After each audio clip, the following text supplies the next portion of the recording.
Why do we do things as we do? And there's a number of possible reasons. The first one is that it was the best way of doing something, and it still is the best way of doing something. Then we have 4 reasons, which I'm going to call continuity, which means we used to do it that way, and we continue to do it that way, simply because there has been no reason, no occasion, no pressure, no need to change. So we continue. Continuity. Then the 6th reason is that we used to do it that way.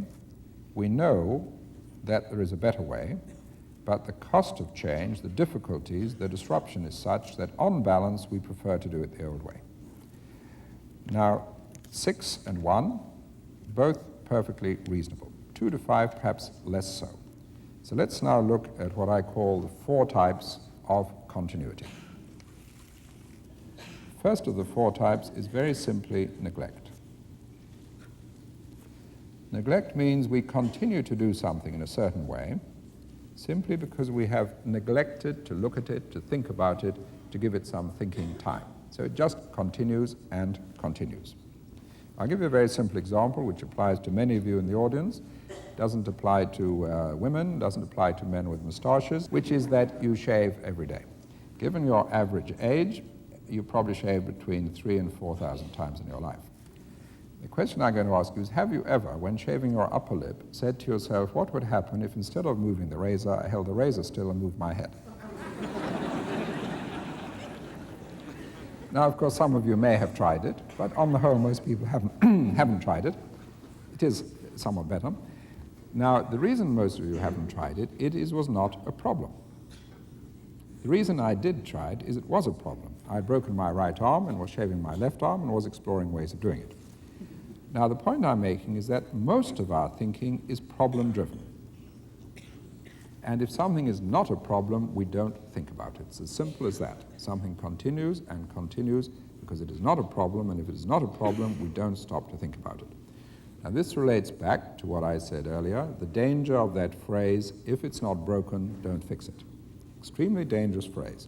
Because what happened there was this, that you would be fixing your problems, and you fixed your problems would bring you back to where you were.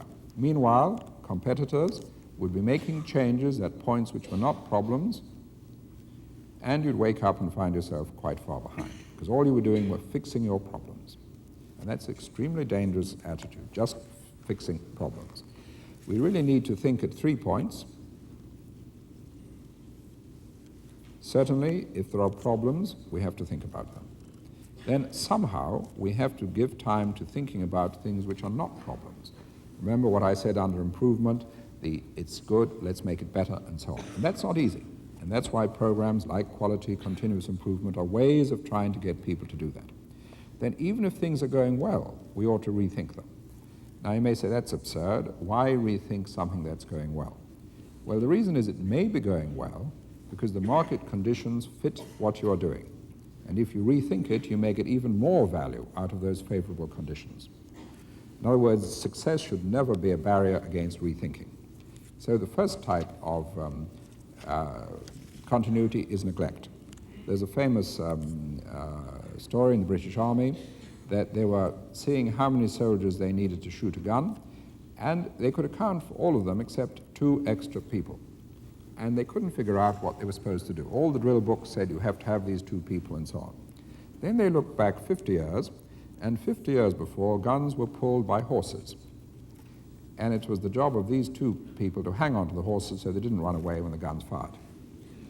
And they'd continued there for 50 years because no one had bothered to look at it to say, is this really necessary? What is, and so on. Many, many examples of things which just continue and continue. Another example is in motor cars. For 40 years, if you were changing direction, a little arm would come up from the side, your trafficator, to indicate change direction. That was there because in the days of horse-drawn carriages, the driver would hold out a whip to indicate direction change. Early days of motor cars, the driver would hold out his or her hand to indicate direction change. When cars became closed, the engineers said, you can't put your hand out, let's give you an artificial hand to hold out instead. So that continued for 40 years. It was always sticking and breaking off. You couldn't see it from off-center behind, off-center in front. Then someone said, what about a blinking light? Didn't require any technological breakthrough, just required someone to stop and think about it. Then it takes another 20 years before you say, it's easier if we put the light up there. If you're behind someone in traffic, you can see which way they're turning and so on. So things just continue because people don't stop to think. They're not problems, they're adequate, we just continue. So that's the continuity of neglect. Let's look at the next continuity. The next continuity we'll call lock-in. Lock-in is where you set out to do something, and to help you, you set up an institution, a method, departments, frameworks, partners, dealers, and that helps you do what you're doing. This helps you do what you're doing. This helps you do what you're doing. But eventually you get to a point where it doesn't just help you, it now locks you in. It prevents you from making changes you may need to make. Many examples of that. One is the US automakers in the early 70s. They started making compacts, small cars. The dealers, who of course are immensely powerful, said, we don't like compacts, please go back to making big cars, which the automakers started to do. When there was a second OPEC oil price rise, the makers were very reluctant to go back to compacts because they knew the dealers didn't like them, were slow to do so, lost 27% of the market to the Japanese, now up to 41% loss, because they were locked into what the dealers wanted. Locking in is where some partner eventually dictates what you can and cannot do. It may be internal structures, it may be many, many other things. A classic example of that was, of course, when Coca-Cola changed the taste, you remember some years ago, to New Coke, and tremendous outcry and so on. They were locked into the expectations of their public. Nothing to do with changing taste. Coca-Cola had changed taste 20 times and never told anyone anything. Just changed it. But when they announced it, they were locked into expectations and so on and so on. So lock-in is a very difficult one, because lock-in can also mean that sometimes you are locked into your skills. You may say, we have skills in a certain area, and if conditions say we should be developing other things, you say, no, our traditional skills are there, we must stay in that area. So you can get locked into that as well. So lock-in is where something which was a help eventually passes the point of being a help and now becomes a hindrance, a prison, and locks us in. Let's look at the next type of continuity. Change the role in a moment. I'm not going to put a name on this because we're going to do a very simple exercise, which indeed some of you will know. I'm going to draw some letters, and some of these letters have a certain characteristic, which I'll give a yes sign to. Some do not, they'll get a no sign. I'm now going to pause and ask you to guess whether the letters I draw deserve a yes or a no. And I want you to express your guess loudly, confidently as yes or no. Yes or no for that? Yes or no? Yes or no? Yes or no? Yes or no? Yes or no?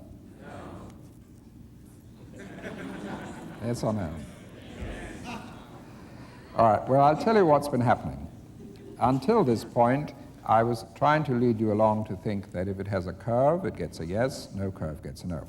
Now, each time you use that concept, that hypothesis, you are right.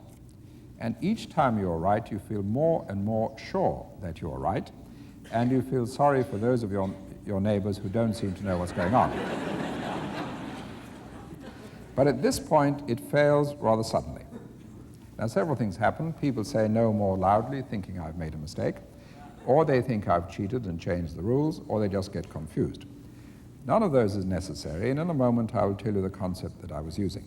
But that's totally unimportant. What is important is that feeling in your mind as you are consistently right that you must be right. That feeling of certainty. Now, this is what we call continuity of complacency. And in real life, the way it works is a little different.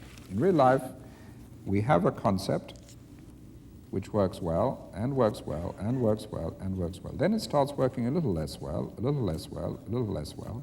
We still believe the concept is correct, and we now blame the shortfall in performance on all sorts of external factors.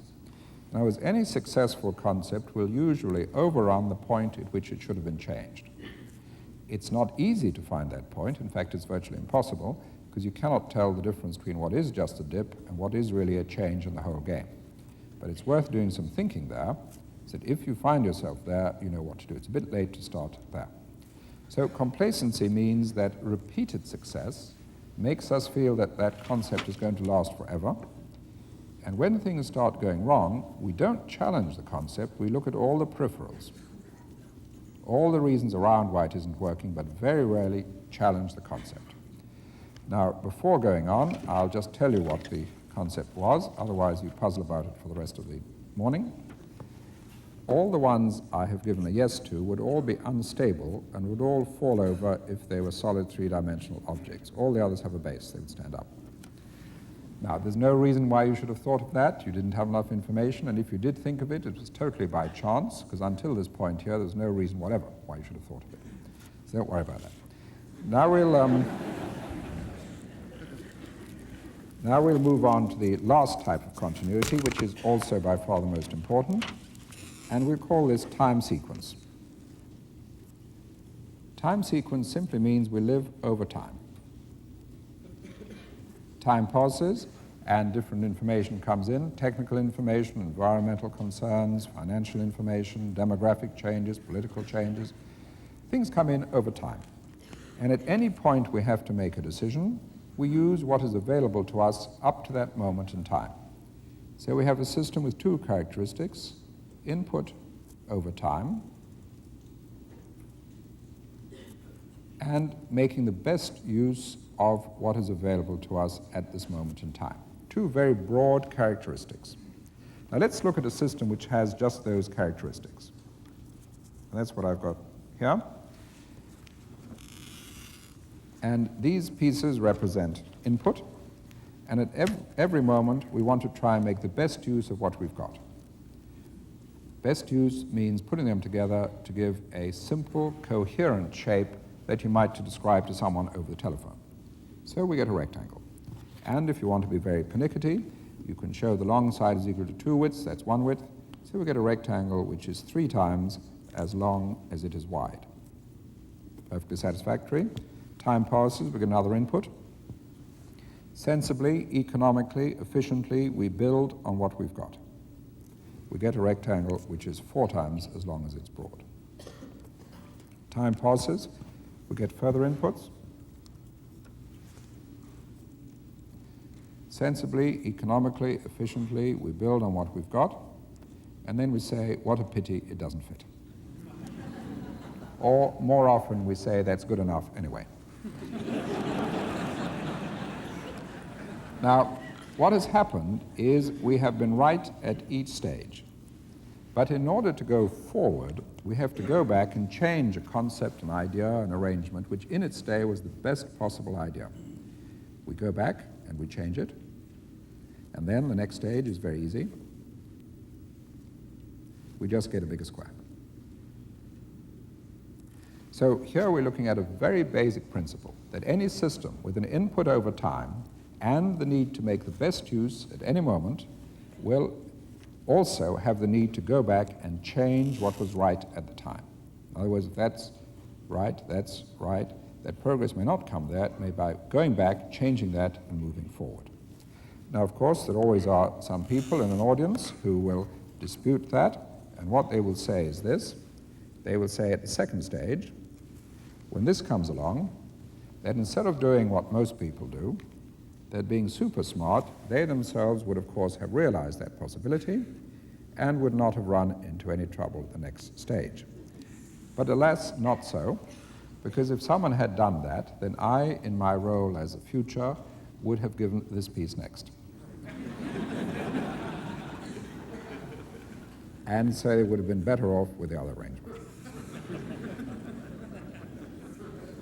In other words, unless you have complete knowledge of the future, which is rather hard to get, there is no way you can avoid the need to go back sometimes and change what in its time was the best possible arrangement or concept. Another point which arises from this is the sheer sequence.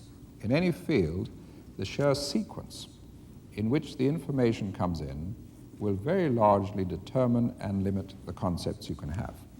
In other words, if this piece had come first, followed by these two pieces, your chances of doing that would have been much higher.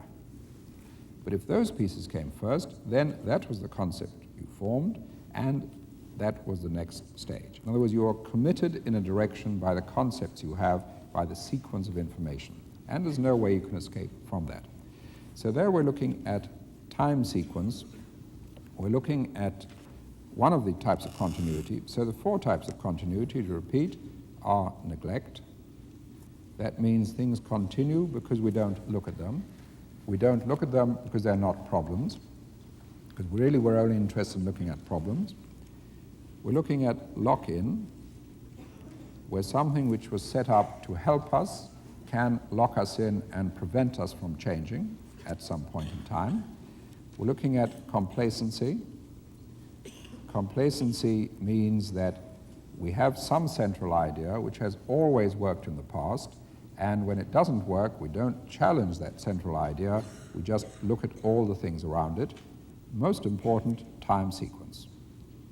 Time sequence means that if we have an input of information over time and a need to make the best use of it, then we are limited in the concepts we can have, depending on the time sequence, and also there is the need to go back and change a concept which in its day was the best possible concept. And that is one of the logical reasons why we need creativity.